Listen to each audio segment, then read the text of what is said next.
올해 치과계에서 가장 큰 사건 중 하나를 떠올려 보면 바로 강남 임플란트 먹튀 사건이었던 것 같습니다. 이 과거 투명 교정 먹튀 사건처럼 치과에서 먹튀 사건은 종종 일어나고 있는데요. 최근에는 강남에서 임플란트로 인한 경쟁이 치열해지고 이에 따라 초저수가 임플란트로 인한 덤핑이 심해지면서 결국 버티지 못하고 먹튀를 하는 일들이 일어났습니다.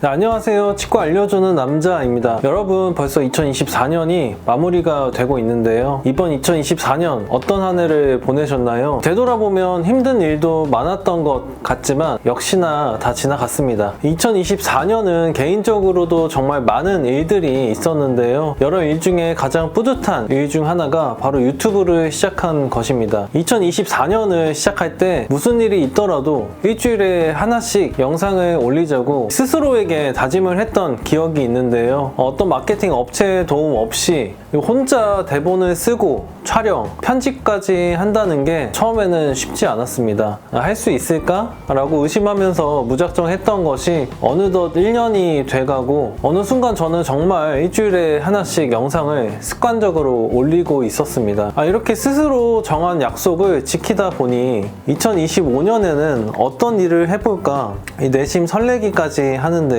여러분도 올해 자신과의 약속을 지키신 것이 있으신가요? 오늘은 2024년에 치과계에서 일어났던 큰 사건들을 살펴보면서 앞으로 치과 의사로서 어떻게 치과를 운영해야 하는지에 대해 또한 환자분들에게 당부드리고 싶은 것들에 대해서 이야기해 보려고 합니다.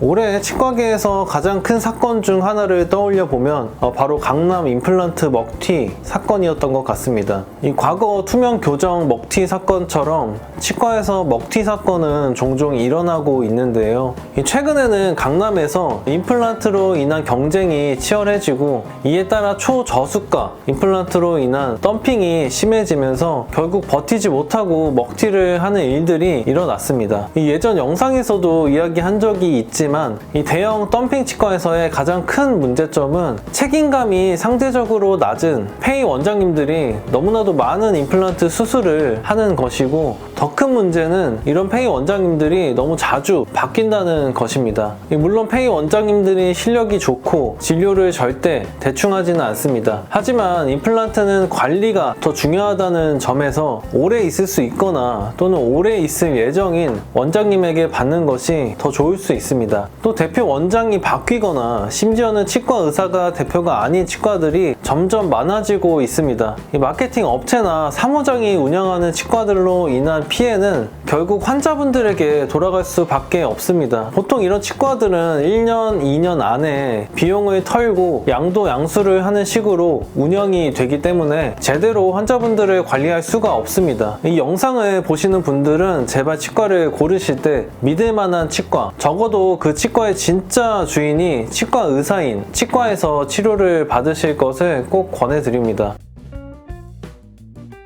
올해는 유독 치과 의사 폭행 또는 치과 직원들 폭행 사건이 많이 일어났던 것 같습니다. 심지어는 치과에서 폭발물 테러까지 일어나는 경우도 있습니다. 이 대부분의 치과 의사 또는 직원 폭행은 당연히 치과 진료에 대한 불만일 것입니다. 이런 일들은 환자분들과 치과 사이에 진료에 대한 기대치가 차이가 나기 때문이라고 생각하는데요.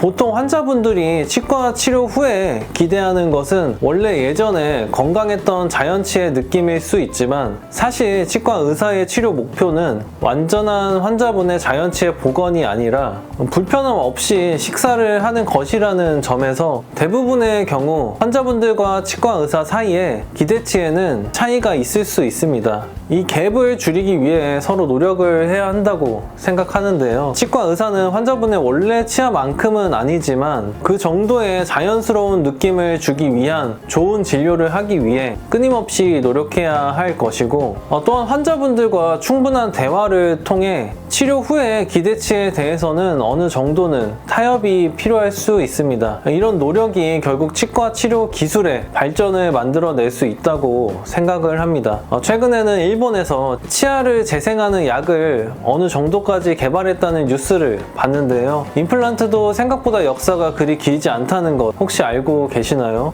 불과 10년에서 20년 전만 해도 임플란트를 하지 않는 치과가 많았습니다. 이 치아를 재생하는 약도 결국에는 지금 하고 있는 임플란트를 대체할 수 있는 획기적인 발명이 될 수도 있겠다는 생각을 합니다.